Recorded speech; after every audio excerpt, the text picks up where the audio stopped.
سارے کافر اکٹھے ہو کے آ گئے تھے، حضور کے گھر کا گھیرا ڈال لیا تھا کہ آج چھوڑیں گے نہیں، لیکن حضور ان کے سروں میں خاک ڈالتے گزر گئے۔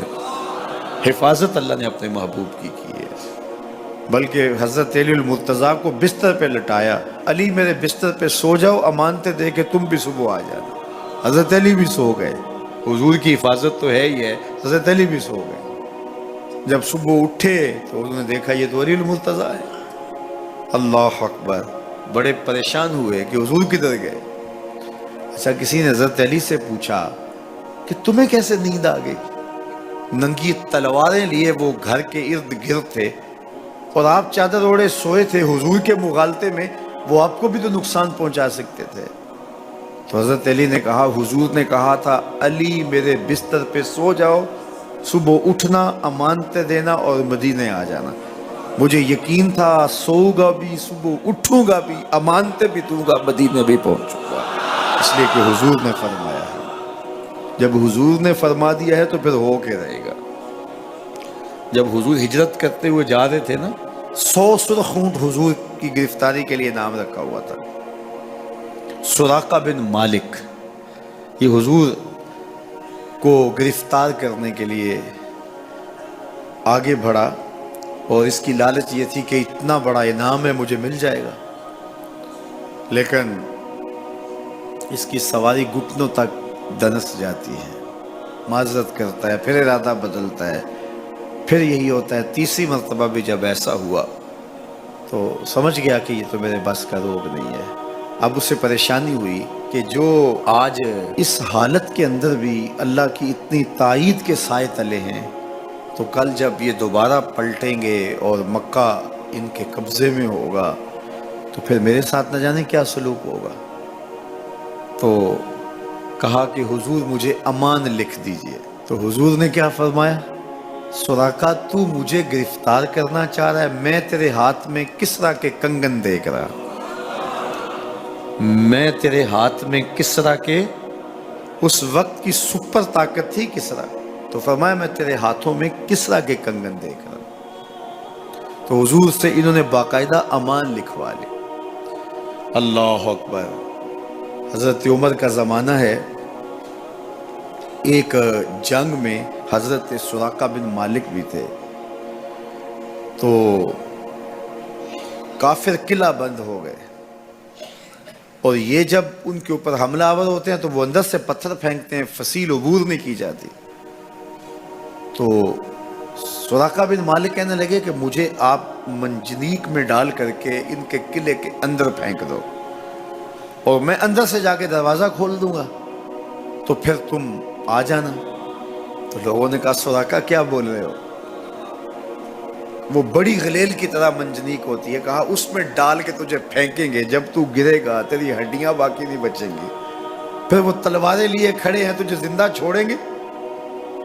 تو حضرت سراقہ نے کہا مجھے کچھ نہیں ہوگا، اس لیے کہ حضور نے کہا تھا تیرے ہاتھوں میں کسریٰ کے کنگن دیکھ رہا ہوں، ابھی تک کنگن نہیں آئے، جب تک کنگن نہیں آتے موت آ ہی نہیں سکتی ہے۔ یہ یقین تھا ان کا، یہ اذعان تھا ان کا۔ تو حضور کی حفاظت اللہ نے اپنے ذمہ کرم پہ لی ہے۔ سوال یہ ہے کہ باقی بھی اللہ کے سچے نبی ہیں، ان کی حفاظت اللہ نے اپنے ذمہ کرم پہ کیوں نہیں لی، اور حضور کی حفاظت اپنے ذمہ کرم پہ کیوں لی؟ باقی بھی کتابیں اللہ کی سچی منزل من اللہ کتابیں ہیں، ان میں تحریف راہ پا گئی، لیکن قرآن مجید کی حفاظت اللہ نے اپنے ذمہ کرم پہ لی، کیوں؟ تو اس کا جواب یہ ہے کہ اگر کوئی نبی شہید ہو جاتا ہے تو نیا نبی آنے والا ہے، اس کی جگہ کو پر کر دے گا۔ اگر کسی کتاب میں تحریف راہ پا جاتی ہے تو کوئی بات نہیں، نئی کتاب نازل ہونے والی ہے۔ حضور کی حفاظت اس لیے کی کہ اگر حضور بھی شہید کر دیے جاتے ہیں تو پھر حضور کے بعد تو کوئی نبی آنے والا نہیں ہے، اور کتاب اللہ کے اندر اگر تحریف کر دی جاتی ہے فَبِأَيِّ حَدِيثٍ بَعْدَهُ يُؤْمِنُونَ، تو قرآن کے بعد تو کوئی اور نسخہ نور نازل ہی نہیں ہونے والا، تو لوگ ہدایت، روشنی اور اجالا کہاں سے لیں گے؟ اس لیے اس کتاب کو بھی باقی رکھا گیا اور مصطفیٰ کی بھی حفاظت فرمائی گئی۔ حضور کے آنے کے بعد اتمام دین ہو گیا. انا خاتم النبیین لا نبی بعدی، میں آخری نبی ہوں، میرے بعد کوئی نبی نہیں ہوگا. اور میں نے عرض کیا 100 آیات قرآنیہ، 210 احادیث اور صحابہ، تابعین، ائمہ اور بزرگوں کے ہزارہ اقوال اس میں موجود ہیں. سبحان الذی اسری بعبدہ، جس نے اپنے بندے کو سیر کرائی، من المسجد الحرام الی المسجد الاقصی، اللہ اکبر، مسجد حرام سے مسجد اقصی تک. مسجد حرام سے اس سفر کا آغاز ہوا ہے. ام ہانی کے گھر میں حضور استراحت کر رہے تھے، دروازہ اندر سے بند کیا ہوا تھا، اور جبریل امین کو حکم ہوتا ہے میرے محبوب کو سر عرش لے کے آؤ. تو جبریل حاضر خدمت ہوئے تو دروازہ بند پایا، عرض گزار ہوئے مالک کیا کروں؟ کہا کہ تو نے دروازے کو دستک نہیں دینے کہ میرا محبوب تیرے لیے اٹھ کے دروازہ کھولے. اللہ اکبر. تو مالک کیا کروں؟ کہا چھت سے سوراخ کرو. اور جبریل نے چھت سے سوراخ کیا اور وہاں سے سمٹ کے حضور کے قدموں میں آ بیٹھے. صحیح حدیث میں آتا ہے جبریل کے 600 نوری پر ہیں، ایک پر کھولے تو شرق سے لے کے غرب تک، شمال سے جنوب تک پھیل جائے. اور اتنے بڑے بڑے 600 پر، تو 600 پر جس جسم پہ ہوں گے وہ جسم کتنا بڑا ہوگا. معراج کی شب چھوٹے سے سوراخ سے آیا، دنیا کو بتایا کہ محبوبوں کے در پہ آئیں تو بڑے ہو کے نہیں، چھوٹے ہو کے آیا کرتے ہیں. تیرے ہندیاں سندیاں محبوبہ، اگر آپ کی توجہ ہو تو، تیرے ہندیاں سندیاں محبوبہ، میں کافر ہوا جے میں ہوا. اپنے وجود کی جب تک نفی نہیں نہ کی جاتی کچھ ملتا ہی نہیں ہے. جبریل سمٹ کے حضور کے قدموں میں آ بیٹھا. محبوب اب بھی سوئے ہوئے. اللہ اکبر. تبارک اللہ، شان تیری تجھی کو زیبا ہے بے نیازی. کہیں پہ جوش لن ترانی، کہیں تقاضے وصال کے. کوئی کوہ طور پہ جا کے کہہ رہا ہے رب ارنی انظر الیک، مالک دیکھنا چاہتا ہوں نقاب اٹھا دے. جواب ہوتا ہے نہیں نہیں تم نہیں دیکھ سکتے. اور ادھر محبوب سویا ہے، جبریل حاضر خدمت کھڑا ہے. محبوب اٹھو، رب انتظار کر رہا ہے. وہ جبریل قبل قدمہ، میرے محبوب کے قدم چوم لے. تو جبریل نے اپنے کافوری ہونٹ حضور کے قدموں پہ رکھ دیے. قبل تفعیل ہے، تفعیل کثرت ماخذ چاہتا ہے، یعنی اس کا معنی یہ نہیں کہ ایک بار چوم، اس کا معنی ہے بار بار چوم. تو جبریل حضور کے قدم چوم رہے ہیں. بشر تے چادر تان کے ستا، نور چمے پہ تلیاں. بشر تے چادر تان کے ستا، نور چمے پہ تلیاں. جس دی خاطر سجیاں ہویاں نے عرش بری دیاں گلیاں. بشر تے اگے وددا ہی جاوے، نوری رہ گیا تھلے. جس ویلے انہوں ود دیاں ویکھیا، آکے بلے بلے بلے. کوئی حد ہے ان کے عروج کی، بلغ العلاب کمال. حضور علیہ السلام کو ام ہانی کے گھر سے حتیم میں لایا گیا. صحیح حدیث ہے. حتیم میں لا کر حضور کے صدر انور کو چاک کیا گیا، اور قلب اطہر حضور کے سینے سے نکال کر کے ایک تشتری میں رکھ کے آب زمزم سے غسل دیا گیا.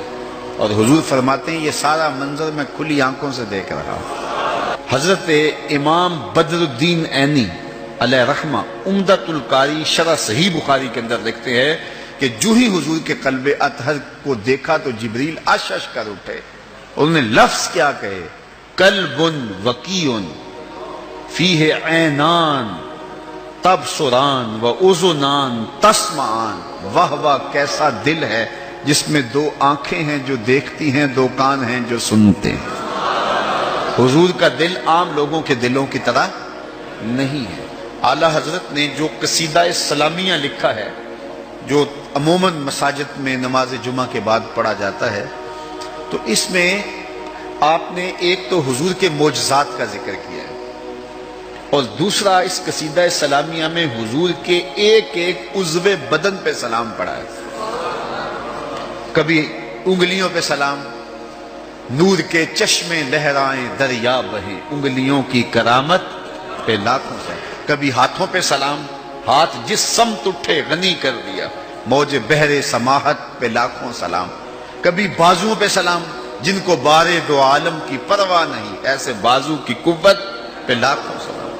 کبھی ہونٹوں کو سلام، پتلی پتلی گلے قدس کی پتیاں، ان لبوں کی نزاکت پہ لاکھوں سلام، کبھی حضور کے سر انور کو سلام جس کے آگے سرے سربراہ خم رہے، اس سرے تاج عزت پہ لاکھوں سلام۔ ایک ایک عضو بدن پہ سلام پڑا ہے، تو ایک ایک عضو پہ سلام پڑھتے پڑھتے جب اعلی حضرت حضور کے دل پہ آئے تو اعلی حضرت کا قلم رک گیا۔ اور اب اعلی حضرت کی یہاں بولی دیکھیے، یہاں آئے تو بولے دل سمجھ سے ورا، ایک ایک عضو کی بات کی ہے، احادیث بھی ملتی ہیں، اب حضور کے دل کے بارے میں کیا لکھوں؟ اعلی حضرت بولے دل سمجھ سے ورا، مگر یوں کہوں گنچائے راز وحدت پہ لاکھوں سلام۔ یہ اللہ کے رازوں کا امین ہے حضور کا قلب اطہر۔ اللہ اکبر، کائنات کی سب سے بڑی حقیقت حضور کا قلب اطہر، وہ دل جس میں خدا کے جلوے سموئے ہوئے۔ اللہ اکبر۔ حضور فرمایا تنام عینایا ولا ینام قلبی، لوگوں سنو، میری آنکھیں سوتی ہیں، میرا دل نہیں سوتا۔